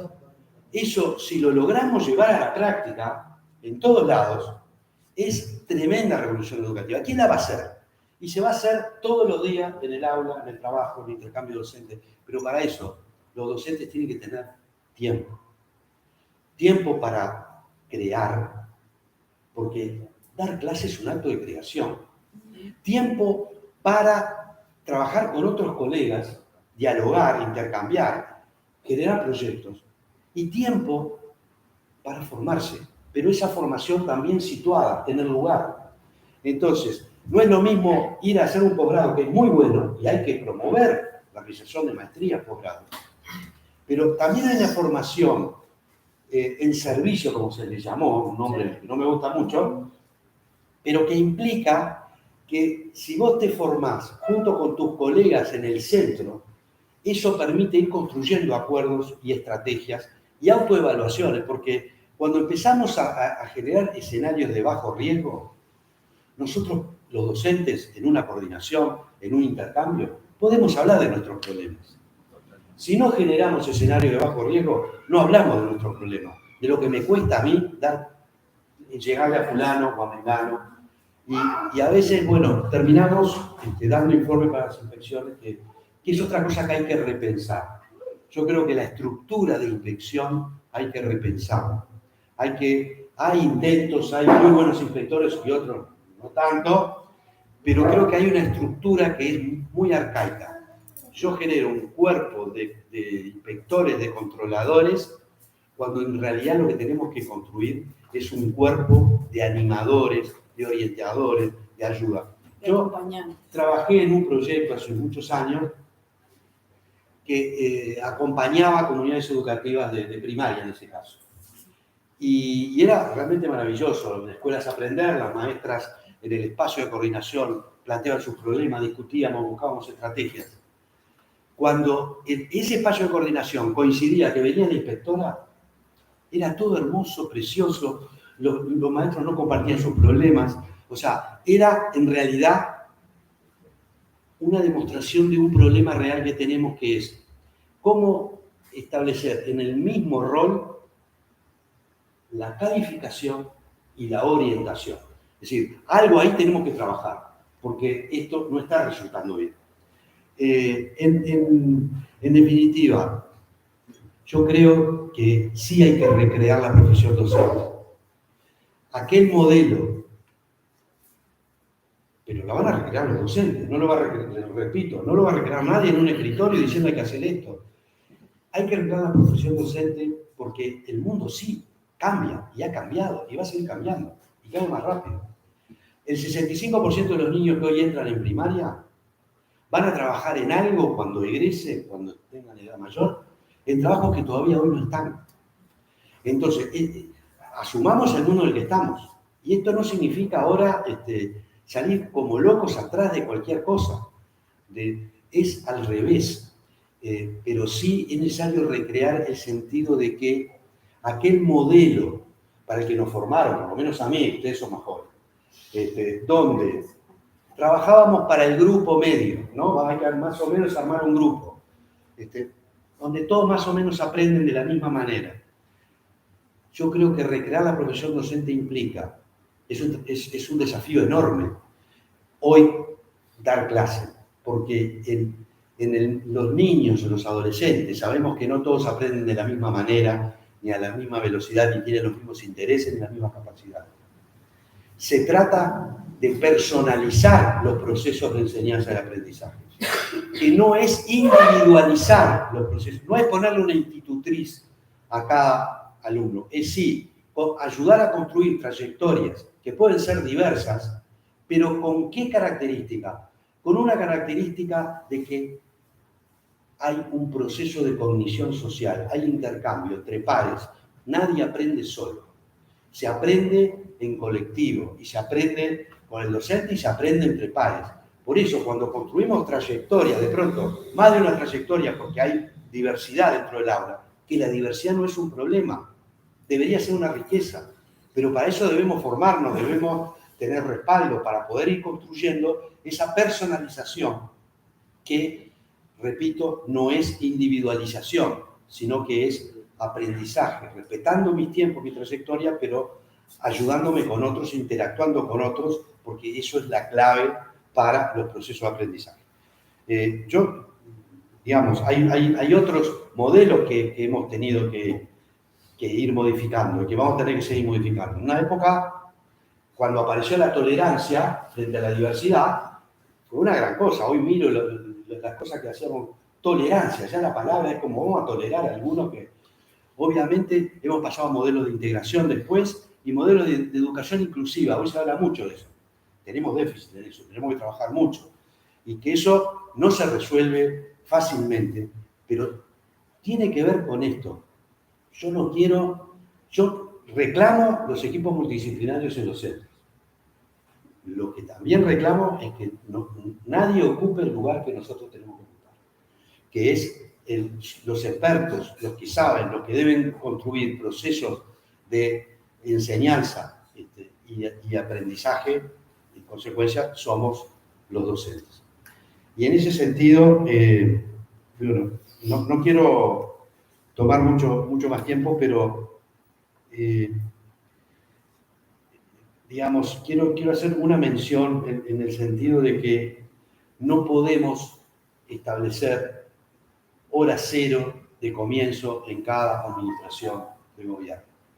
Como que no, nos haya gustado o no lo que pasó antes, o sea, hay que tomar lo que está y a partir de ahí reorientar adecuadamente las cosas en una dirección correcta.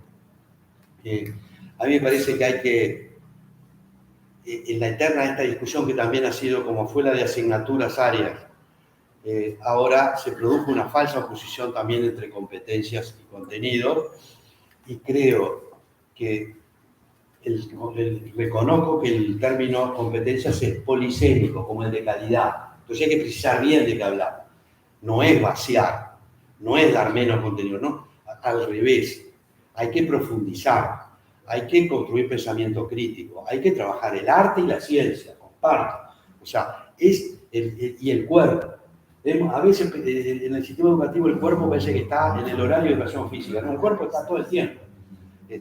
Y el arte no es solo para aquellos que quieran dedicarse al arte, es fundamental para construir seres que luego sean creativos, que encuentren su camino, y realmente hay un proceso en los centros educativos de desborde emocional a nivel de adolescentes post pandemia y niños también, y porque las familias sufrieron mucho también, y ni que hablar entre los docentes. Tenemos que asumir, estamos en una etapa todavía post-pandémica, reconstruyendo, y necesitamos acompañarnos. La soledad en el docente no funciona. Lo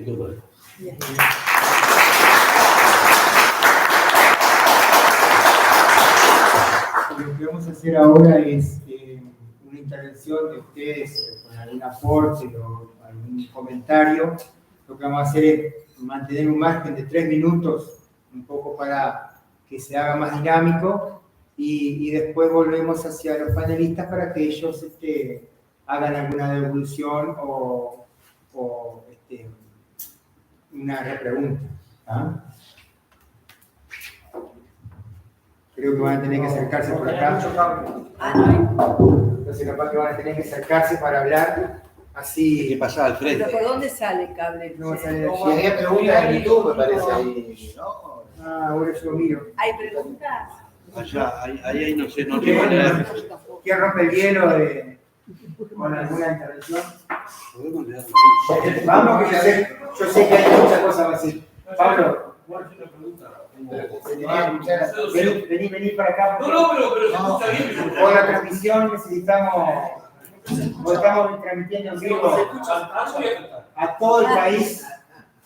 Voy a hacer una preguntita nomás porque tuve que hablaron, pero a veces hay cosas. A ver. Además te ven acá si te ven. A ver. No. Está Sentado ahí, No soy Robert Rey. Ahí se ve en la cámara. Ahora se cortó la transmisión. La pregunta que les quiero hacer es la siguiente. Yo veo que ustedes han dado una clase magistral. Yo soy un ciudadano común. Ya no, mis hijos ya crecieron, yo soy bastante veterano. Pero me interesa mi país, me interesa el desarrollo de mi país. Mi pregunta es, a mí me preocupa mucho cuando yo veo en Montevideo, ustedes son de Montevideo, cuando los docentes son agredidos por padres. Ahora mi pregunta es, si el hecho es aislado o es que ya casi que un gobierno paralelo, el crimen organizado está enquistado en la sociedad, y esa madre o ese padre que pasó la barrera y agredió es porque lo hizo de forma individual, o en el fondo, en el subconsciente, sabe que atrás tiene todo parte del barrio que está de acuerdo con ella. Entonces yo a veces no entiendo cómo pueden educar el aula de exclusión en un contexto donde cada vez crece más un estado paralelo, y ustedes como docentes, el Estado los debería proteger de otra manera. Porque no son solo ustedes, porque como decís, yo doy clase, yo sé, estudio, pero ¿de qué manera? Es como que no, y esa, algo bárbaro, ¿por qué? Porque es el de Uruguay, porque si lo llevas a Tonga no ganan, porque no saben jugar al fútbol. Entonces, no adelanta que ustedes sean excelentes docentes, que traigan planes en una sociedad que se viene deteriorando. Y que ustedes tienen, yo sé que hay docentes que van a la escuela con miedo. y sé que han sido amenazados y que ni hace la denuncia porque tiene miedo que los maten. Entonces, mi pregunta es, ¿ustedes no creen que el Estado tendría que también velar por eso y ir acompañando? Yo, es decir, a ver, yo la educación privada no es un filtro tampoco. Lo que hace es que vaya gente de mayor nivel. Pero lo que me interesa es la gente de los barrios de Montevideo. Que los barrios de Montevideo no sean copados y que no, la escuela esté abierta allí como un centro de referencia, pero que lo están mandando para poder cobrar una asignación. Y que todo eso, eso que hacen ustedes, que dedican años, dedican la vida entera a ustedes a esto. Porque no son años, la vida entera. A veces dejan, como dicen, de estar con la familia para que un estado paralelo que se va formando le vaya destruyendo todo eso que vienen ustedes preparando, que vienen. Yo lo pregunto ignorantemente porque soy un ciudadano, no soy un... Es la preocupación que tengo. Yo cada vez que escucho en la televisión que agredieron a un docente, yo no lo veo como un hecho aislado. Discúlpeme si me equivoco, pero no lo veo como un hecho aislado. La primera pregunta. Vamos a hacer otra pregunta. Sí, hacemos vamos contestando. Gracias. Anímense así, por favor. Cuenten cosas de acá del medio también. Queremos escuchar acá. Claro. A ver, claro. Vos que iba a ser está en línea, creo que la camiseta de Peñarol para mí. Que sale en la tele. Venga para acá, venga, sí sale. No, yo soy... Ahí estamos ahí. Quiero ser la voz, ¿no? Sale una El voz el mago de Oz. No, yo coincido con casi todo lo que ustedes plantearon y expresaron, pero yo estoy convencido que sí existe un vaciamiento de contenido en esta reforma. Y también otra cosa que, hablando con profesores más veteranos, que arrancaron a trabajar en los 80, decía que han pasado por 5 reformas y esta es la primera sin un plan piloto, que es de una verticalidad casi militar. No hubo un relevamiento, si funcionó o si no, y siguen las reformas y siguen todo ese trabajo burocrático y lo que hablaban también del caso de eso, de estar como imitando, trayendo modelos ajenos. Por ejemplo, cuando mencionaron el caso de Finlandia, que hubo un momento que había como Finlandia fila, especial, a ellos les llevó 30 años llegar a eso. Claro. Y nosotros, de un año para el otro, ya vimos todo esto.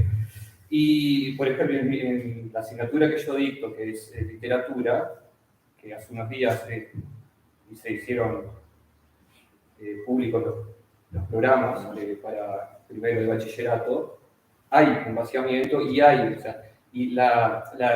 el cambio de nomenclatura no es inocente. Porque, por ejemplo, literatura dejó de ser solamente literatura, se llama comunicación y literatura. Entonces, lo que es la literatura se ve reducido ahora a volver al idioma español. Y la literatura es una cosa muchísimo más amplia que el estudio gramatical. Y, por ejemplo, también siento que se limitó bastante lo que es la libertad de cátedra, porque tradicionalmente nosotros teníamos la opción de elegir todas las obras o de los contenidos que íbamos a dar, y ahora ya te bajaron la mitad del programa. Entonces, ¿qué pasa si yo no quiero trabajar Lorca? ¿Ah? Lazarillo de Tormes, por ejemplo, dice específicamente trabajarlo, o hacer hincapié en la parte epistolar, o sea, trabajarlo como una carta. ¿De qué sirve? Pero la parte, de que la crítica social, el hambre, la marginación, el maltrato infantil, el abandono, la orfandad, no, se barre para abajo del fondo. Entonces, la semana pasada hubo un conversatorio en la Academia Nacional de Letras, junto con la APU, y mencionaron que precisamente en España la RAE está teniendo estas mismas instancias por ese vaciamiento en los contenidos ahora se está viendo eso, que hace un poco más tiempo que están con esto, que allá ahora están apareciendo los resultados de este, no sé cómo llamarlo, y de esta metodología educativa, y no son buenos resultados. Suecia también, dice que desde el 2016 tiene bajando impresionante la calidad en cuanto a la producción escrita, la comprensión lectora. Entonces, es algo que ya están empezando a dar marcha atrás. Y nosotros podríamos transformar eso en ventajas, o sea, ver qué resultados están del otro lado y, bueno, y aprender de esos errores y no hacer lo mismo. Mira, Muy bien.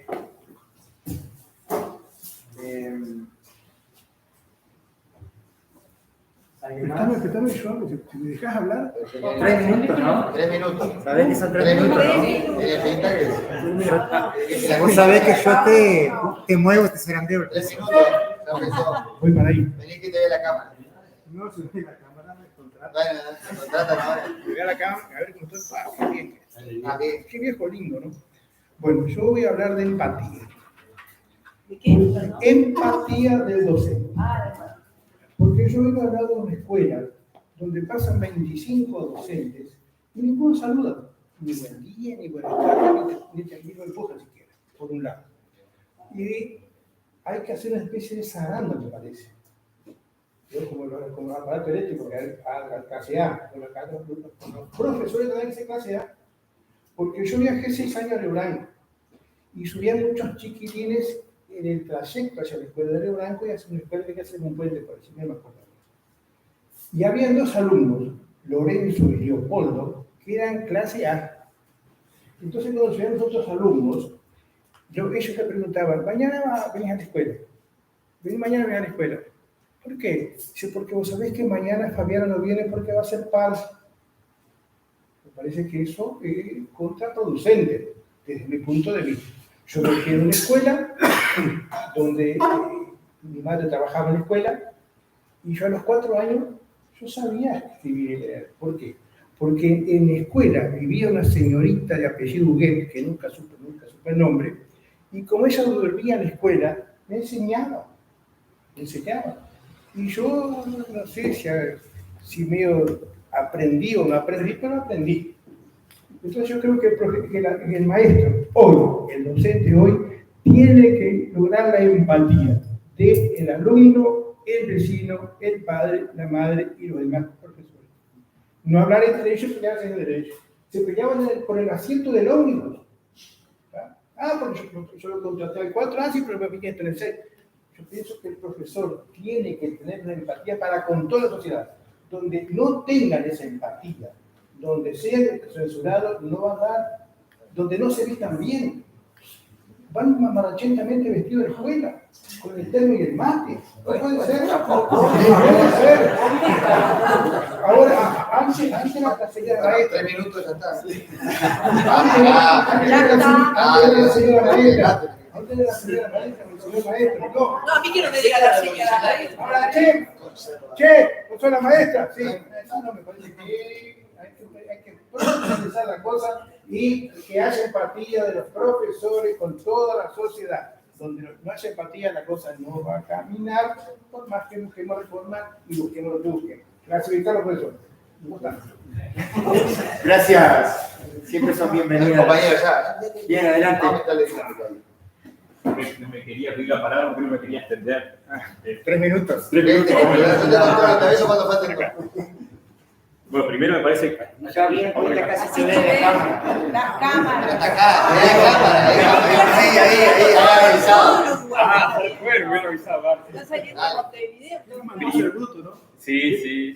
Lo que no estamos acostumbrados a esto, primero parece que debo agradecer a Douglas en particular, que es un gran amigo familiar, pero un gran amigo, y siempre está dando manija con esto en el buen sentido, y estos actos, que creo que son de interés público, a todos nos interesan, no solo los docentes, como decía el vecino por acá, es papá, tiene hijos y a todos nos preocupa. A nadie le gusta la violencia, y menos que esa violencia ejercida contra el docente, sea maestro, lo que fuere. Y luego ustedes, que su tiempo imagino que es escueto, y hoy están acá en Cerro Largo, se son un Montevideo, se mandaron 400 kilómetros, Pablo, Adriana y Gabriel, si no me equivoco, a Gabriel tengo que pedirle disculpas, porque un amigo de la costa que está por acá, me hizo una invitación para la presentación de un libro. Lamentablemente, por motivos laborales no pude estar. Pero ya cuando me comentó de que iba el libro, iba de Don Pepe Valle a Don Tabaré Vázquez, y me generó una cosita, y digo, bueno, dos socialdemócratas que le dieron lo mejor de su vida, los mejores años de su vida a esta república, y que lograron que hoy tengamos a estos 4 magníficos docentes, que es una clase que uno quedó erizado, más allá de que después se podrá compartir más o menos, hay diferencias, las tenemos, Dula la sabe bien, pero creo que hoy fueron genuinos y sinceros, y eso es lo que necesitamos, me parece, en la educación. Los que queremos cambiar la educación, la que queremos mejorar, bueno, tenemos que tener estos actos, sinceramientos. Yo no creo en líderes, en Mesías, fulano, mengano, no. Pero está durando mucho usted. Está durando mucho esa barra. Dale, redondear la pregunta. Vamos a comprar ese libro que promete, está buenísimo. No, los distribuye un banda oriental, una vendedora, Víctor, ¿sabes? Se llama Gabriela. Yo quiero contar una pequeña anécdota, porque acá veo docentes, queridos docentes, buenos docentes, los mejores. Quiero contar una anécdota. Este muchacho que está acá yo con 2009, 2010, tuve una situación familiar muy fea, perdí a mi papá y la familia se nos desfiguró. Y mi padre lo que me decía, bueno, vos lo que tenés que seguir estudiar, porque es lo único que te vas a sacar. Yo herencia no tengo, nunca me conocí, tengo una prima por allá. Entonces, esa era mi banderita, ¿no? Y confía en esa palabra. Entonces, como tenía que laburar, porque tenía que ayudar a mi casa, porque habíamos quedado bastante jodidos, dije, bueno, voy a ir a una academia a estudiar. Donde me recibió ese muchacho que está ahí que recién habló. Y no fue solo un docente, me enseñó y muy bien. Fue una concepción. Hicimos catarsis, fue un compañero. Yo iba allí, me desahogaba, me contaba. Después que yo me desahogaba, el tipo, que me solía pagar por una hora, se me quedaba que estuve como 3 horas. Y el tipo me enseñaba. Salí de allí fortalecido. Cuando fui a dar ese examen, que era la materia de literatura, escribí, la profesora dijo, estudió. Y me dice, ¿con quién estudiaste? Y le dije su nombre. Salí nomás. Cuando vine a ver la nota del examen, yo confiado que tenía por lo menos un 10, era un 2. Bueno, allí me di cuenta que, bueno, los docentes no pueden estar peleados, los gurises en ese momento, no podemos estar en el medio. Entonces, bueno, me parece, tiro esto, que a mí yo lo sufrí en carne propia. Esa guerra no le hace bien a nadie, Tenemos que levantar la mirada, ver más allá del árbol, ver el bosque y luchar entre todos. Y los felicito nuevamente, la verdad que me voy muy contento y emocionado. Gracias. Y Dula, seguir metiendo, vamos a hacer más jornadas con esa. Vamos a ver. Ayudarla para que lo cante. Bueno, yo solo voy a quebrar una lanza, porque muy seguro que la profesora que le tomó el examen no podía comprender el nivel intelectual de mi cultura. Bueno, pasamos a la... Vamos, que ya son 1:30. ¿Qué estás hambriento? Sí, loco. No tiene comida, los ravioles ahí, todo. Traje ropa para vender y no puedo. Comida, Víctor. Ha sido un gusto que hayan venido, porque a veces nosotros sufrimos la distancia de los centros. Yo tuve un trabajo con el maestro Jorge Arrighi, primero sobre aquí, después Grupo Sonantes, y quedamos sin profesores porque los profesores necesitaban 24 horas. Salían a medianoche de Montevideo, daban 6 horas de clase y a las 6 de la tarde se volvían y volvían a la medianoche siguiente. Pero podíamos haberlo hecho, me parece que estamos haciendo 20 kilómetros. Pero, ahí está, le tomé atribuciones que no me correspondían y no pudimos seguir adelante. Pero, como dice aquella famosa canción, en este caso ya cambié una palabra, no hay transformaciones tempranas, crecen desde el día. Ahora, si nosotros no movemos los pies y no nos encontramos, como decían ustedes, con gente que piense con aportes, no que piense como nosotros, como creen ahora, porque esto es lo más parecido que se está haciendo en tiempos modernos, que también lo preparan para mover una llave y nos interesa el conocimiento universalista. Y la enseñanza del arte es la sensibilización a través de la educación emocional. Según Howard Gardner, en Inteligencias Múltiples, la inteligencia musical es la que despierta las demás inteligencias. ¿Saben qué pasó? Este gobierno sacó la enseñanza de música en las escuelas. Yo llegué a tener 10 escuelas y al menos llenábamos el teatro verano de niños cantando e incluso se cantaba 2 voces. Muchos de ellos han seguido con su profesión, algunos acá en Europa, uno ganó ese concurso medio económico que hacen en el canal, saliendo de acá de mucho, cantaba en el coro. Y no lo enseñé yo a cantar, era un fenómeno, sigue siendo un fenómeno. Entonces, el tema que una proyección educativa no se puede hacer primero, segundo, séptimo, octavo y noveno en una sola vez, no, se hace séptimo, porque los de octavo no van a saber lo que se les enseñan los de séptimo y los de noveno, los de séptimo y noveno. Entonces, si es una transformación, es un proceso, es lo mismo que firmar que yo le pregunté a Mario Vergara, ¿cómo es posible que un Estado firme un compromiso por 60 años entregando el puerto? Y nosotros Bueno, si no fue el tema de cualquier cosa. Entonces, la educación creo que si no nos juntamos con las distintas opiniones y no vamos, porque todos los que nos dieron John Dewey, Jean Piaget, René Ibert y todos los educadores, los que sentaron las bases de la educación y dejaron algo, no salió de un día para el otro. Lo estamos todavía procesando y lo tenemos que seguir procesando. Y muchas gracias, perdones. No se cató. ¿No? ¿Alguien más? O ya podemos contestar, porque capaz que hay varias que es lo mismo. Por ahí. Bien, dale, vení. No voy a ser repetitiva. Muchas gracias por estar. Feliz. Vení, así te... Ahí está. ¿Te ves? Sí, no quiero ni ser repetitiva, agradecerles por supuesto, pero como docente creo que tenemos como que varias patas de sustento, ¿verdad? Entonces ustedes han hablado de la formación del docente, han hablado de las instituciones educativas, y yo creo que una pata importante que está faltando es el apoyo de las familias. Cómo traer, cómo acercar esas familias, pero para que de verdad nos apoyen. Nos están dejando solos a los docentes con un montón de responsabilidades que van más allá de lo que es nuestra profesión. Entonces tenemos que hacernos cargo, como decían ustedes, de llenar aquella planillita, de hacer aquella tablita, y además los tenemos que contener en lo social, en lo emocional, en lo económico, porque todo viene a nosotros.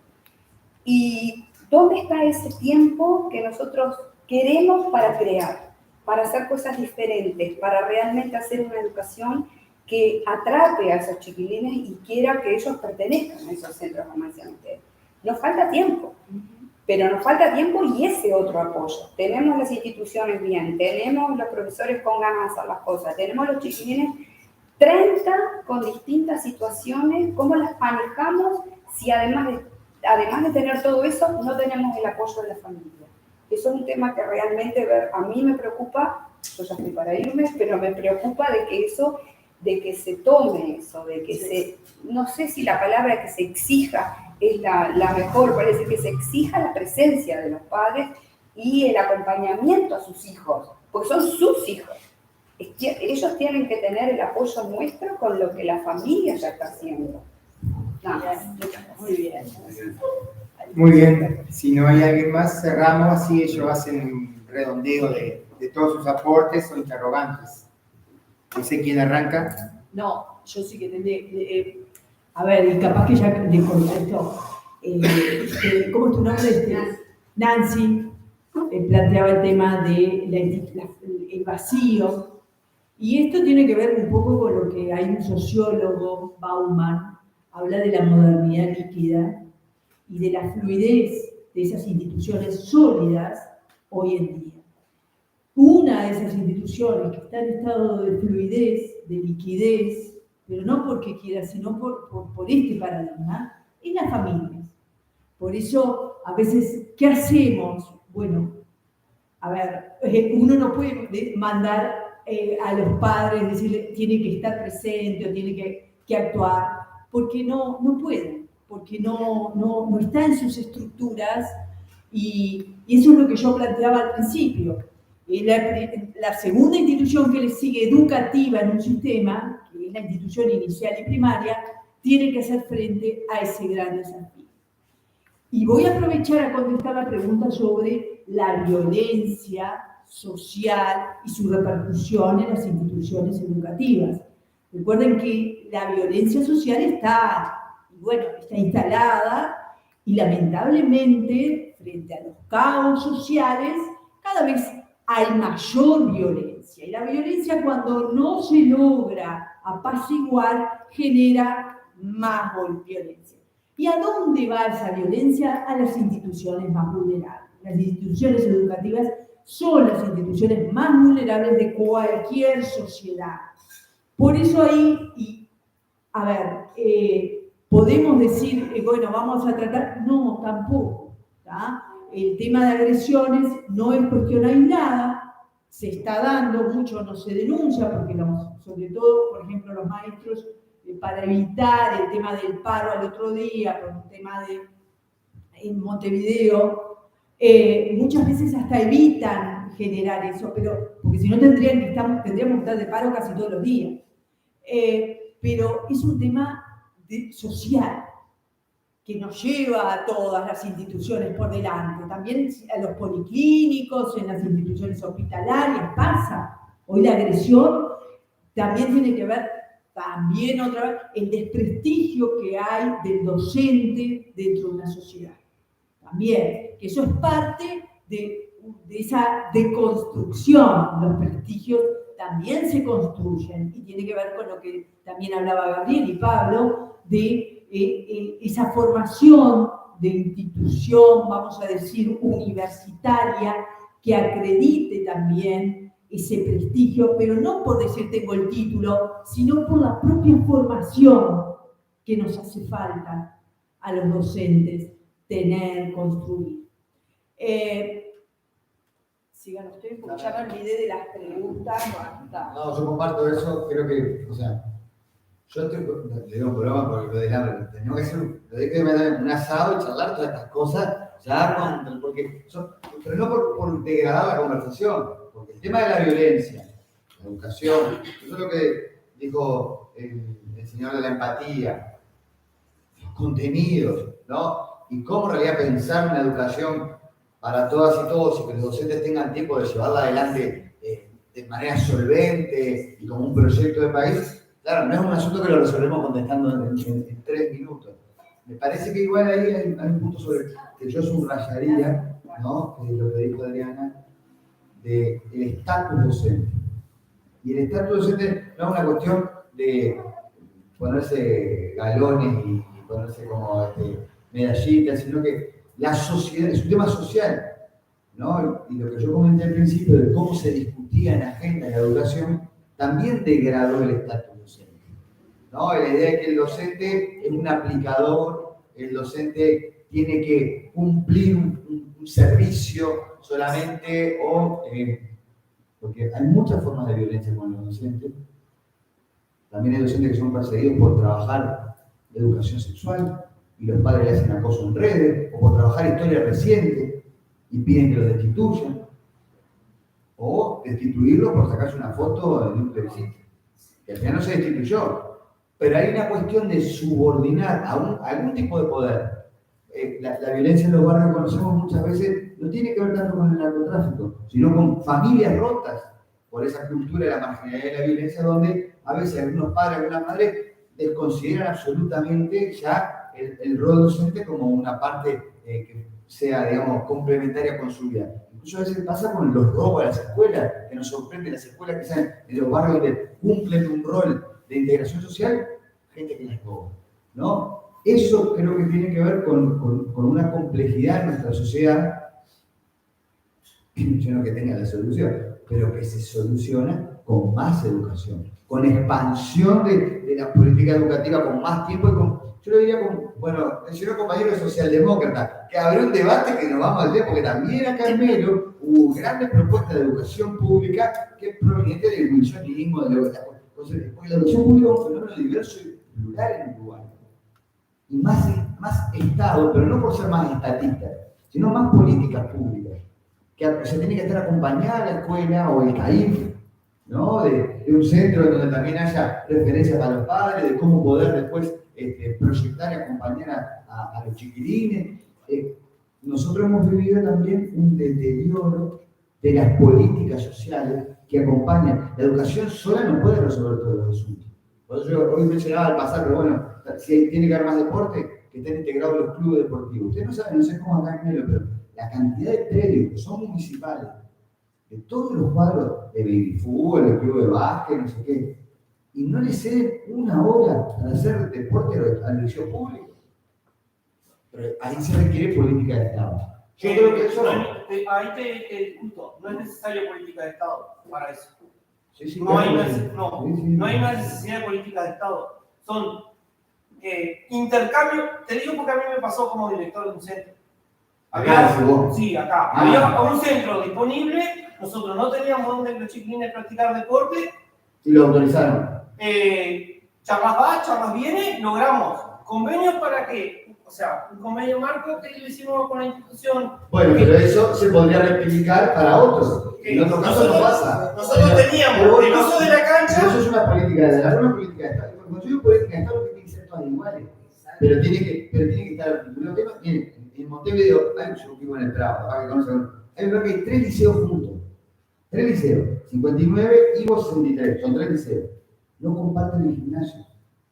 Por eso acá me alegro que lo hayan solucionado. Nos falta muchas veces coordinar esas cosas y con respecto a lo de la familia, que yo también comparto, que hay que integrar. Ahí está la empatía. Sí, pero mirá, ojo. Fíjese, La ley de educación creó los consejos de participación. Si no consiguen pará, yo estoy empático escuchando. No. Sí, mirá, los consejos de participación abrían el espacio que fueran las familias, no iba nadie. En secundaria menos. Gracias que la gente no iba en la escuela todavía la Comisión Fomento tiene una labor, pero en nuestra sociedad eso también requiere, yo no llamarle política de Estado, pero una labor comunicacional, todo diferente. Hay que también integrar de otra manera a las familias y saber que las familias también están en un proceso muy complejo, ¿no? ¿Quiénes son las familias en algunos casos? ¿Cómo hacemos para que se acerquen? ¿No? Y no ponerlo, yo creo que no tiene que ser desde la lógica represiva. Si la familia no participa, le saco la asignación familiar. No, la asignación familiar es un derecho. Tengo que generar los mecanismos para ver cómo se acerca a la familia. Bueno, el ejemplo yo creo que está en la UTU de hoy, que yo fui, que cuando hay una actividad comunitaria, cuando tiene que haber una escala. Lo que decía Pablo, si los docentes están en los mismos centros, se hacen figuras del barrio. Y ahí logran la empatía. Ahora, si el docente está estresado, yendo de un ómnibus, no digo que no saludaran lo que te pasó a vos, pero porque también cómo se construye empatía si es todo un estrés, una demanda, una crítica social, un peligro de tal cosa, ¿no? Entonces, eso también creo que en nuestra sociedad, ojalá, ¿no? Pero la educación puede ser una gran herramienta también de lograr me gustó mucho de recrear la formación docente y la profesión docente, pero también de reentretejer el entramado social en diversidad y en democracia. Es una herramienta, ¿no? Ahora, para eso, yo parece que es un reclamo, pero me parece que es una cuestión como, no sé, de orgullo ya, o del artillero. Tiene que haber más inversión en educación pública y complementarse con otra cosa, fortalecer las iniciativas privadas, pero complementarse, y no de forma competitiva, ¿no? Y esto, ya, incluso sería hasta un gran tema, porque mirá que me quedé pensando mucho en tu primera intervención, la violencia vinculada a la segregación económica y el delito, en lugar de un problema futuro, nunca tuvimos tantos presos.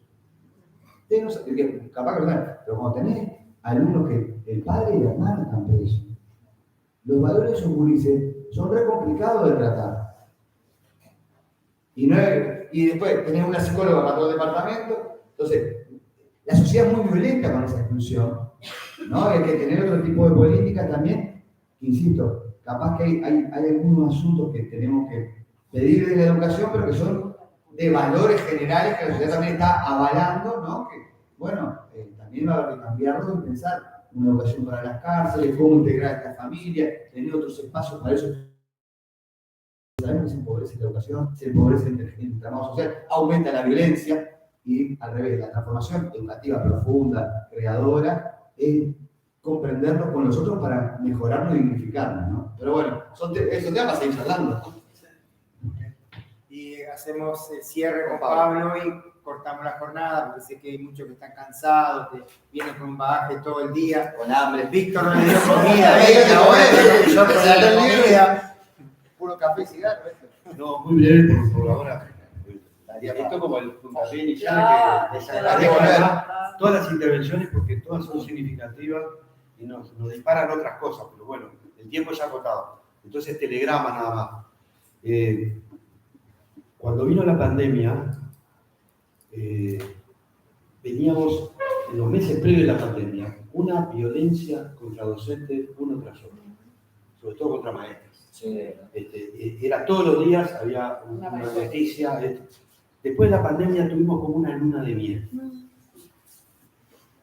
Algún sociólogo tendrá que estudiar el fenómeno, pero yo creo que ahí hubo como un tiempo en el que la familia, sin la escuela, revalorizó, volvió a revalorizar la escuela y el papel del docente, el valor de la escuela. Después a veces eso tiene duración corta, pero creo que en esto tenemos que, desde el centro educativo, también tener estrategias de vinculación con la comunidad. El centro educativo no puede, tiene que tener fronteras, sí, pero tiene que tener vasos vinculantes con el lugar donde está inserto. Clubes, organizaciones, las propias familias. Hay que pensar actividades para las familias. Las familias, y en muchos lugares tenemos que asumir que la familia no está. Entonces, el centro educativo tiene niños y adolescentes donde no hay referentes familiares, o los referentes familiares tienen una debilidad tal que no están en condiciones de poder articular con el centro. Por eso me parece que hay que desarrollar políticas desde los centros educativos, para eso tiene que haber recursos, tiene que haber nuevos cargos dentro de lo que es una estructura de un centro educativo para trabajar con la comunidad, articular con la comunidad. Y hay que articular con el resto del Estado. O sea, no puede ser que una escuela mande a pedir un diagnóstico de un niño a salud pública y eso demore meses y meses y meses y a veces el año entero. Ahí hay un problema, y lo mismo con el MIDES o los problemas de violencia, etcétera, etcétera, que ahí hay que articular. Ya lo decía Julio Castro, ¿no? La escuela sola no puede, pero tampoco podemos decir que la escuela no puede nada. O sea, la escuela sola no puede, hay que articular, pero hay que hacer lo que nos corresponde, lo que podemos. Y yo creo que las familias también valoran mucho cuando hay una comunidad educativa fuerte que se vincula. Con respecto a los contenidos, comparto. O sea, yo cuando hablo de las competencias digo, no porque se trabaje en competencias, en un enfoque de última generación o de segunda generación, no un enfoque.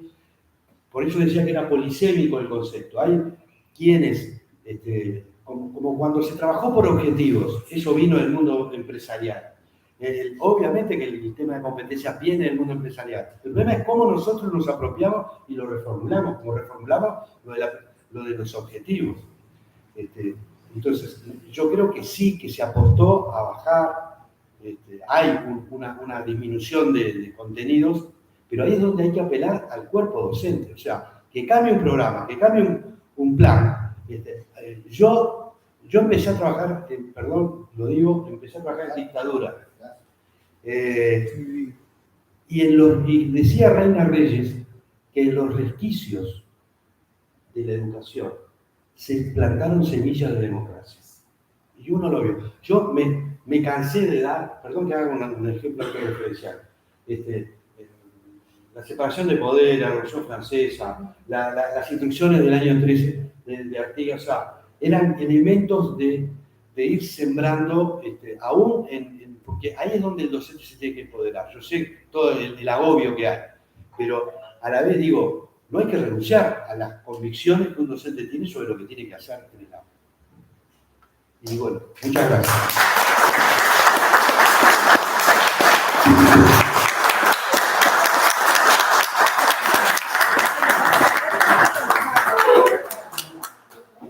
No se va, no se recolecta.